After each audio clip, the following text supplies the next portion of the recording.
In 1986, an entire class vanished on a graduation trip. 27 years later, their bus was found deep in a forest, 50 miles from any road. The bus, a faded yellow ghost against the deep green, was discovered by a pair of young campers who had ventured far off any marked trail, chasing a rumor of an old forgotten waterfall. What they found instead chilled them to the bone. It was late August 2013.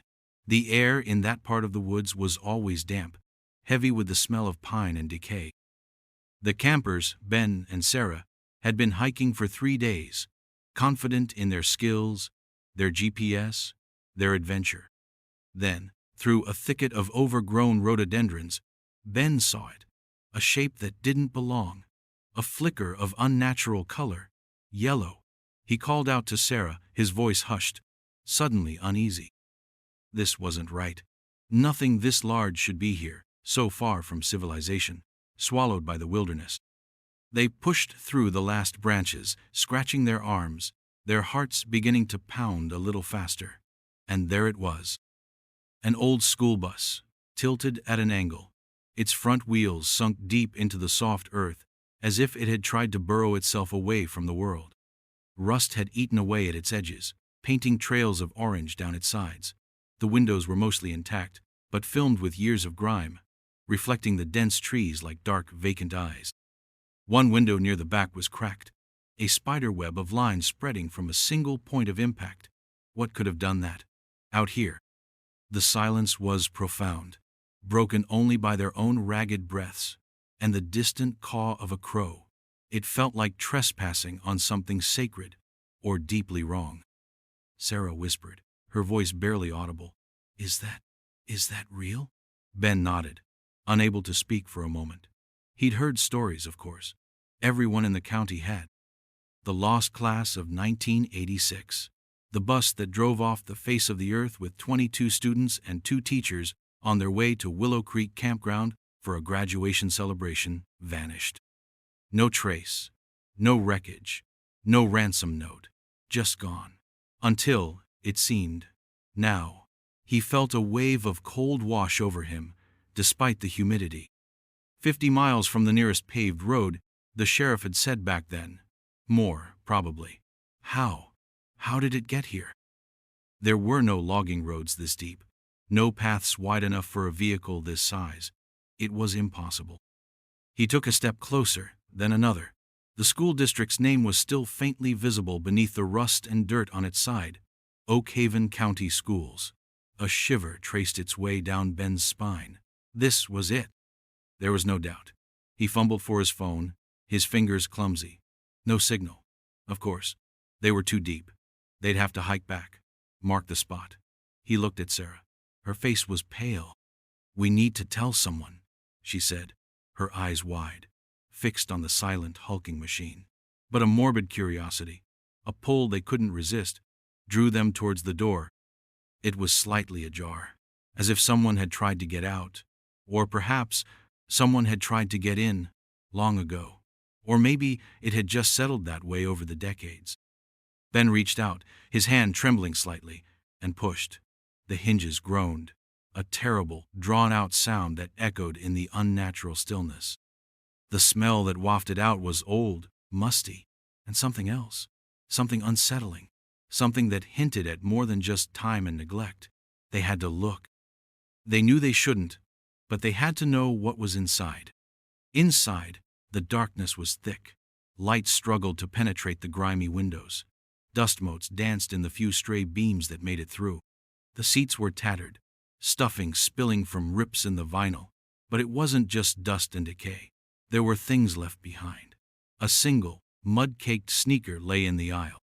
A torn piece of a colorful banner, perhaps for the graduation trip, clung to the side of one seat, its festive message lost to time and grime. And then they saw the bones. Not many, just a few, scattered, bleached white against the dark floor. Small, too small to be animal, Ben thought with a sickening lurch in his stomach. Were they human? He didn't want to think about it. He didn't want to look too closely. Sarah gasped, a small choked sound. She pointed towards a seat near the front. Lying on the stained vinyl was a book. A diary. Its cover was warped, its pages swollen from damp, but it was unmistakably a journal.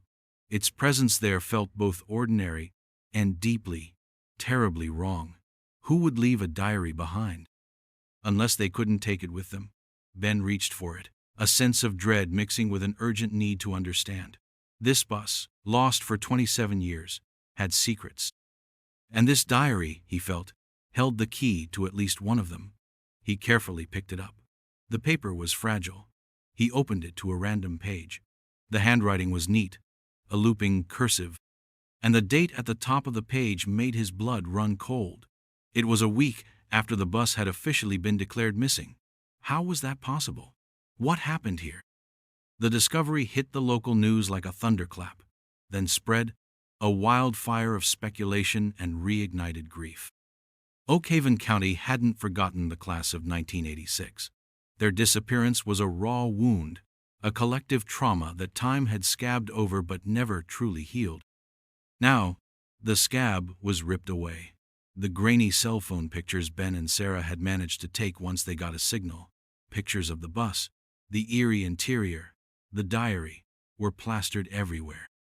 Faces of the missing students, forever young in their high school portraits, were shown side by side with images of the rusted hulk in the woods.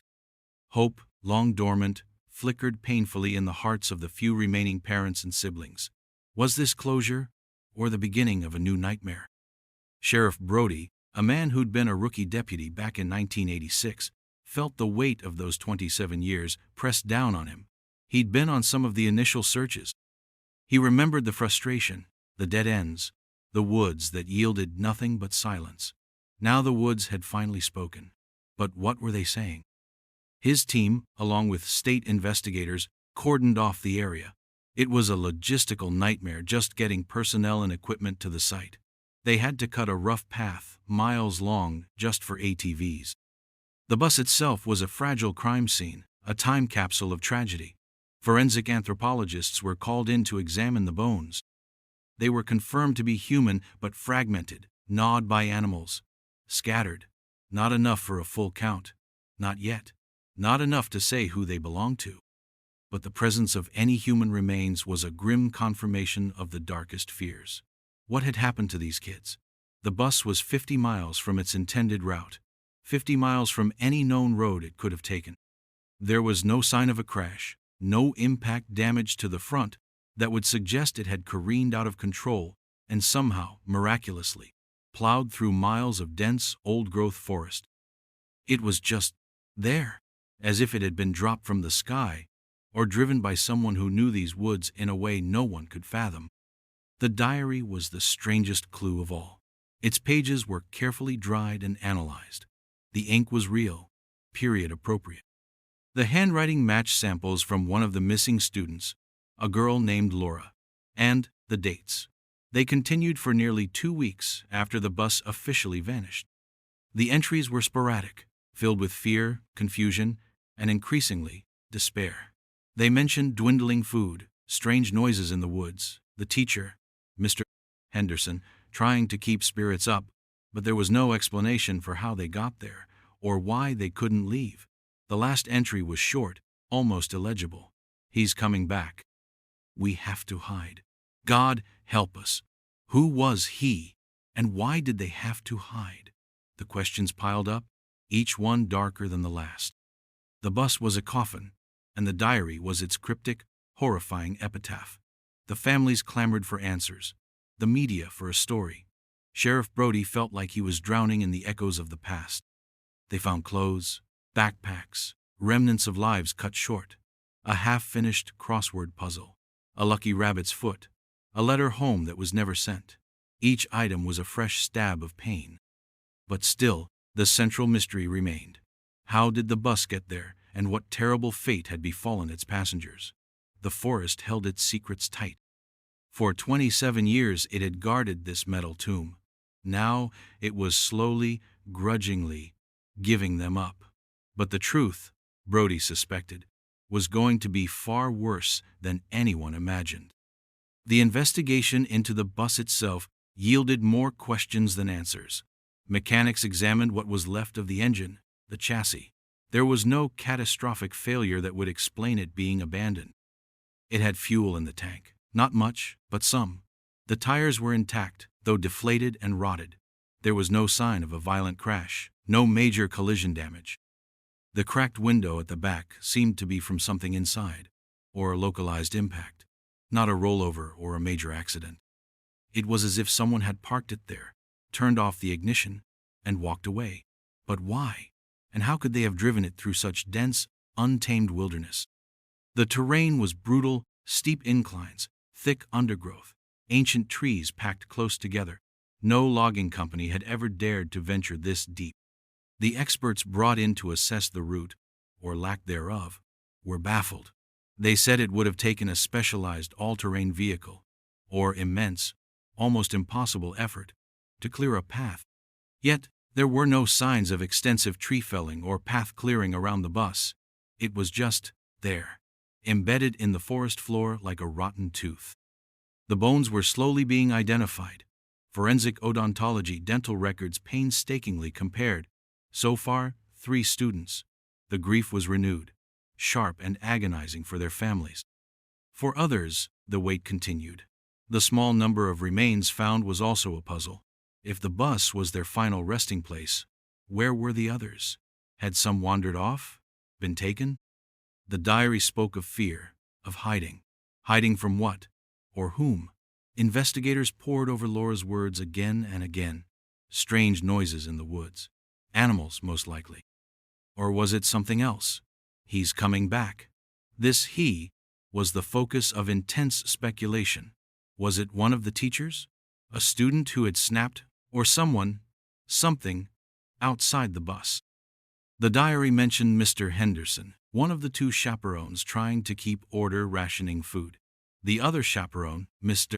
Albright, was barely mentioned, except once, early on, as being sick. What did that mean? The details were maddeningly vague, filtered through the fear and confusion of a teenage girl.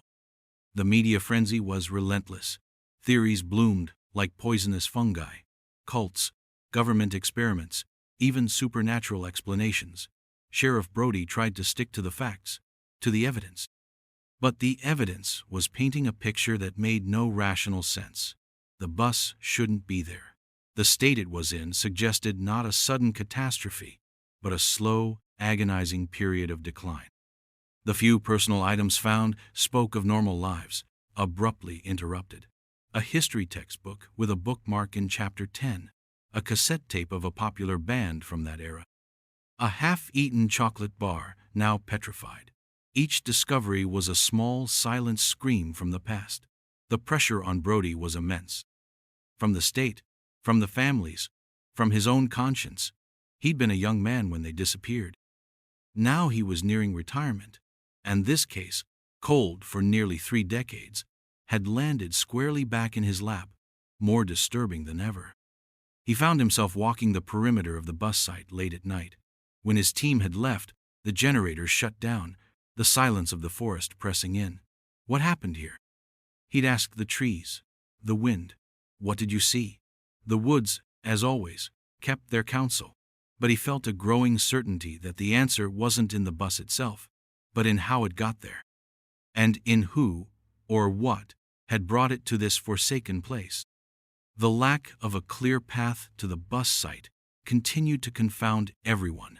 Investigators used satellite imagery from 1986, grainy and low resolution as it was. They could see no discernible track, no freshly cleared land leading to that spot. It was as if the forest had simply swallowed it whole. How could a 40-foot school bus navigate such terrain without leaving a massive scar on the landscape? Some suggested an old, forgotten logging road, long since overgrown.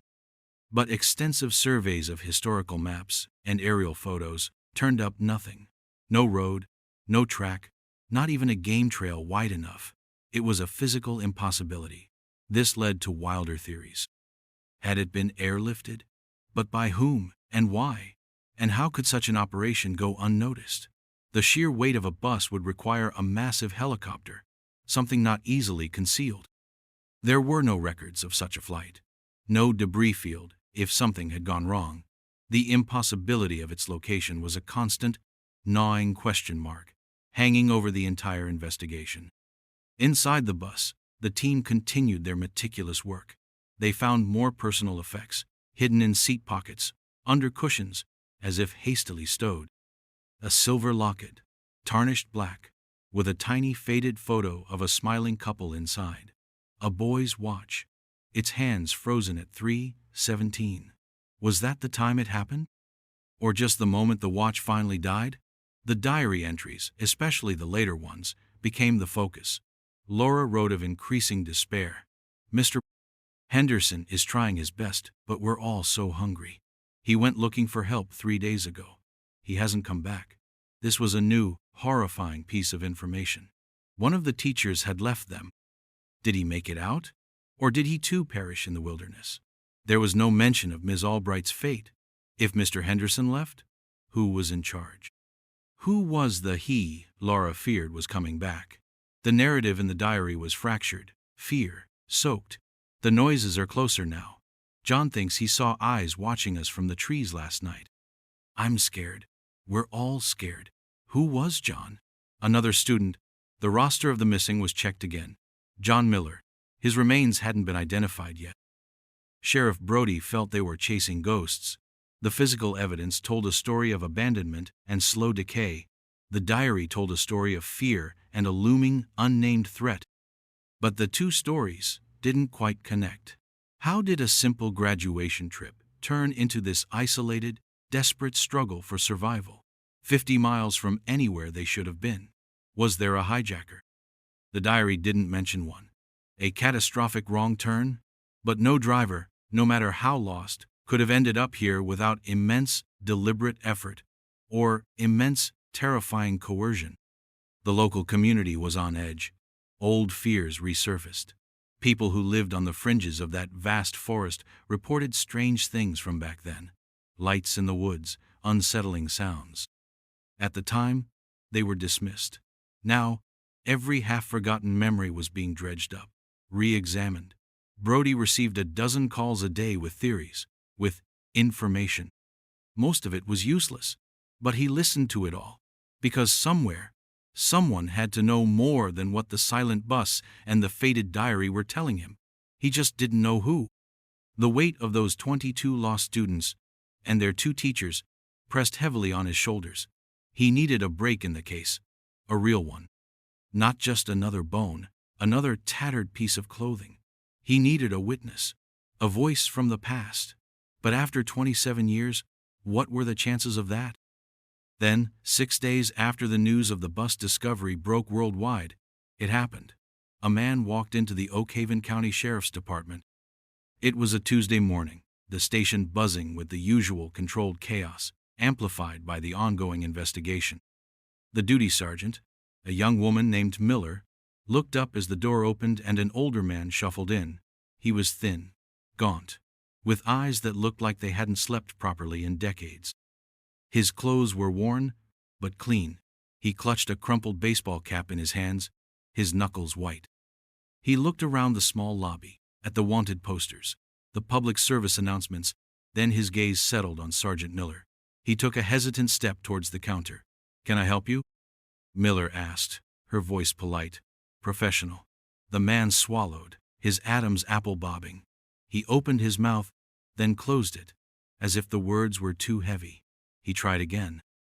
"My name is Arthur Jennings," he said, his voice raspy, barely above a whisper. I need to talk to Sheriff Brody. About the bus. The one they found in the woods." Sergeant Miller felt a prickle of alertness. They'd had dozens of people call in, with information about the bus.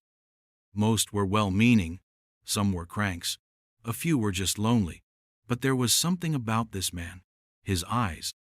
They held a haunted quality, a deep, weary sadness she'd seen before, in people who had witnessed terrible things.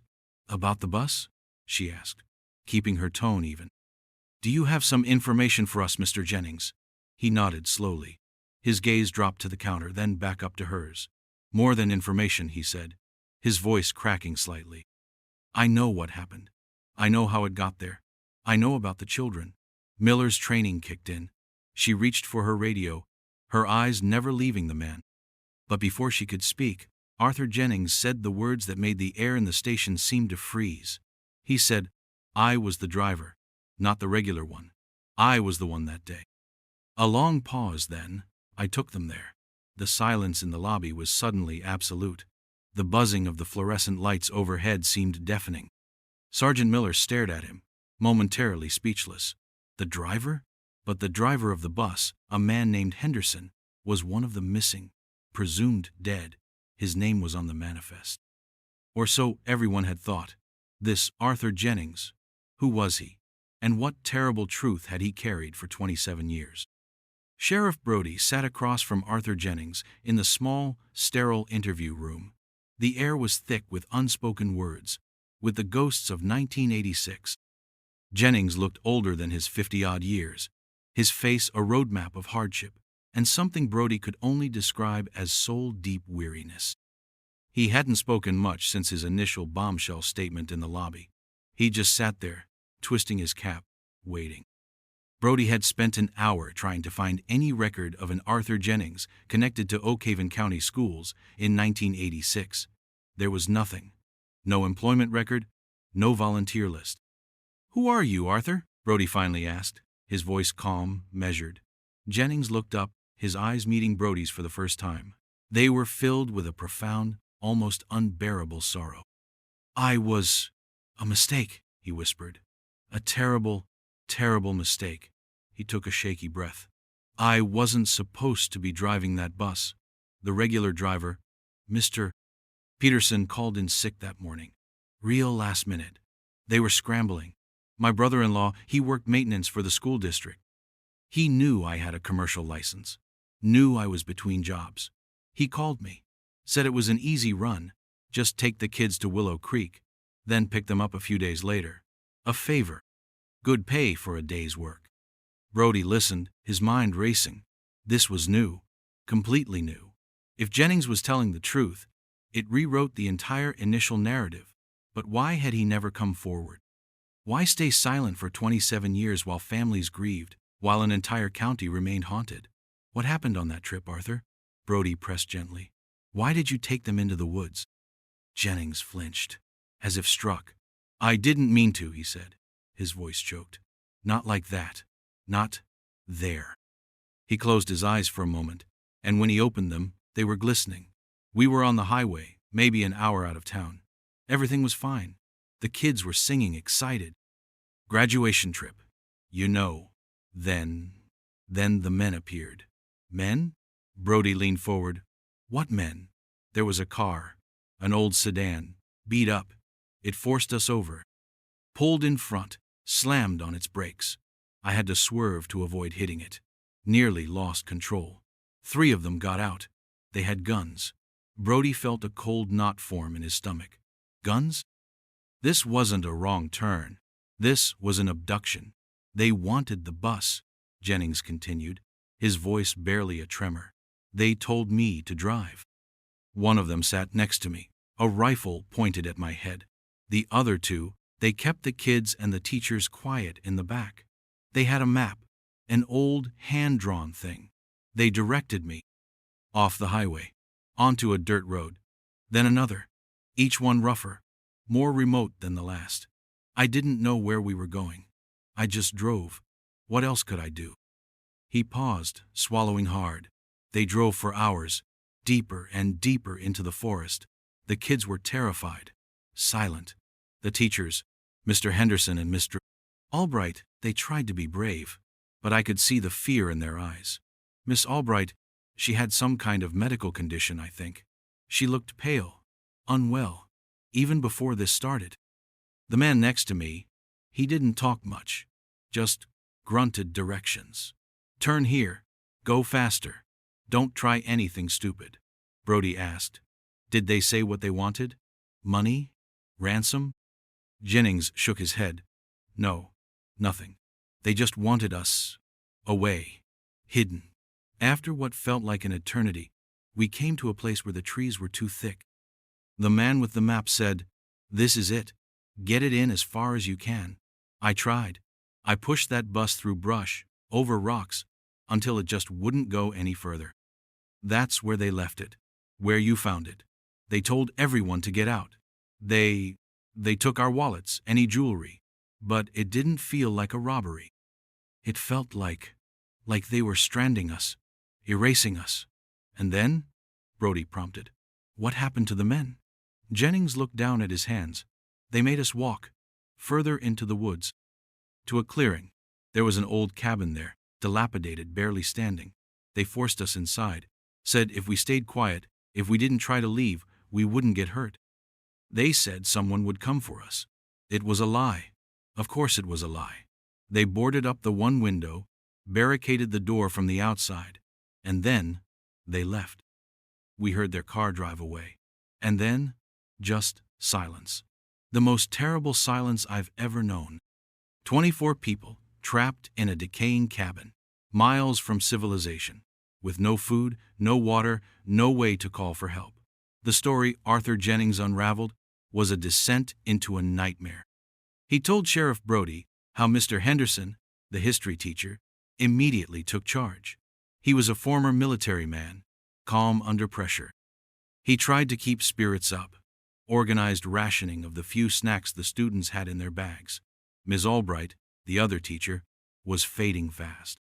Her illness, exacerbated by the shock and lack of medication, worsened each day. She passed away on the third day, Jennings recounted, his voice thick with old grief. They buried her a little ways from the cabin, under some trees. The students were devastated. Hope began to curdle into despair. Mr. Henderson, along with two of the stronger boys, managed to break down one of the rotted boards covering the window after a couple of days. They could see out, but the door was still heavily barricaded. They were trapped. They could hear noises at night. Animals, they hoped. But fear magnified every rustle, every snap of a twig.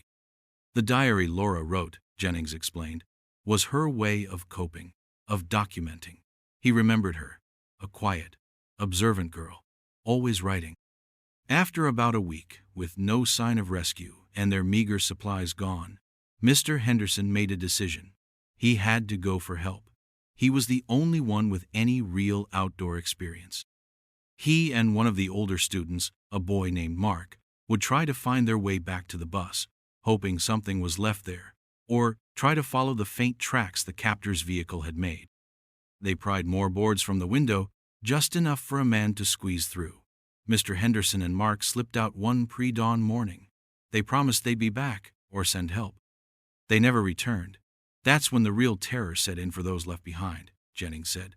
The he Laura mentioned in her diary, the one she feared was coming back. That was one of the captors. One of the students, peering through the gap in the window a few days after Mr. Henderson left, thought he saw one of them, watching the cabin from the trees. It might have been imagination, terror, playing tricks, or it might have been real. They never knew for sure, but the fear was constant. Days turned into a week, then nearly 2. They were starving, weak, dehydrated. Some started to get sick from drinking untreated water from a nearby stream they could reach by squeezing out of the window. It was Jennings, racked with guilt, who finally managed to break down the cabin door. It took him hours, using a rusted piece of metal he found, his energy failing. But he did it. Freedom. But freedom into what? An endless, hostile wilderness. They were lost, disoriented. Some wanted to stay near the cabin, hoping Mr. Henderson would return. Others, including Jennings, knew they had to try to find the bus, their only landmark, however remote. They split up. A terrible decision, he knew now, but at the time, despair and desperation ruled. Jennings and a small group of students, including Laura, made it back to the bus after what felt like days of wandering. It was as they'd left it, silent, empty, useless. Laura wrote her last diary entry there, huddled in the cold, dark bus, convinced one of their captors was still out there, hunting them. "What happened to them, Arthur?" Brody asked, his voice hoarse. "The ones with you? The ones who stayed at the cabin? The others who wandered off?" Jennings' face crumpled. He looked like a man confessing to the murder of his own soul. "We didn't make it," he whispered. "Not most of us. One by one they succumbed. To hunger, to exposure, to despair. Some just lay down and didn't get up again. He, somehow, kept going. Driven by a primal will to survive, and perhaps a desperate, impossible hope of finding help, he wandered for days, maybe weeks. He lost track of time. He ate berries, roots, whatever he could find. He eventually stumbled out of the forest onto a remote logging road. Delirious, emaciated, he was found by a trucker, near death. He told the authorities a garbled story about getting lost hiking. He was too terrified, too broken, to tell the truth. He was afraid the men who took them would find him. He thought they were powerful, connected. Who would believe his story anyway? A busload of kids vanishing into thin air because of some unknown men? He ran. He changed his name, moved across the country, tried to disappear himself. But he never forgot. For 27 years, he lived with the ghosts of those children, their faces haunting his sleep. When he saw the news about the bus being found, he knew he couldn't run anymore. He had to tell someone. The bones found in the bus, he confirmed, were likely Laura and a few others who had returned there with him and perished. The others' scattered remains near the cabin site, if they were ever found, would be the others. Mr. Henderson and Mark, he never knew their fate, probably lost in the woods trying to save them all. The man who walked into the Oakhaven County Sheriff's Station, Arthur Jennings, was not a monster. He was a victim, like the others, but one who had survived, burdened by a terrible secret and an unbearable weight of guilt. His testimony, detailed and corroborated by the location of the bus and the contents of Laura's diary, painted the full, horrifying picture. The chilling truth was a senseless, brutal crime, executed with chilling efficiency, leading to a slow, agonizing demise for most of its victims. The motive of the captors remained elusive. Jennings could offer no descriptions that led to any known criminals. They were faces in a nightmare, their reasons lost with them. Perhaps it was a vendetta against someone connected to the school, or a mistaken target. Perhaps they simply wanted the bus for some other nefarious purpose, and the passengers were inconvenient witnesses to be disposed of in the cruelest way possible, left to the wilderness. The investigation continued, shifting its focus to finding any trace of these unknown men, but after nearly 3 decades, the trail was colder than the forest floor in winter. For the families, Arthur's story brought a new wave of anguish, but also a sliver of understanding, a dreadful kind of closure. They learned of their children's final days, their bravery, their fear, their desperate struggle. They learned of Mr. Henderson's heroism and Miss Albright's quiet passing. The search for more remains in the vast wilderness around the cabin site, guided by Jennings' hazy memories, yielded little more. The forest had reclaimed most of what was left. Arthur Jennings was never charged with a crime related to the bus. He was a witness, a survivor, but he lived his own life sentence, haunted by the faces of those he couldn't save. The bus, eventually, was carefully removed from the forest, piece by piece, a relic of a tragedy that Oakhaven County would never truly forget. It left a scar on the land, and a deeper one on the hearts of all who remembered the lost class of 1986. The woods fell silent once more, but their secret was finally out, a chilling testament to human cruelty and the enduring fragility of life. Sometimes, the deepest darkness isn't found in the heart of the forest, but in the heart of man. Have you ever heard of anything like this? Share your thoughts or stories in the comments.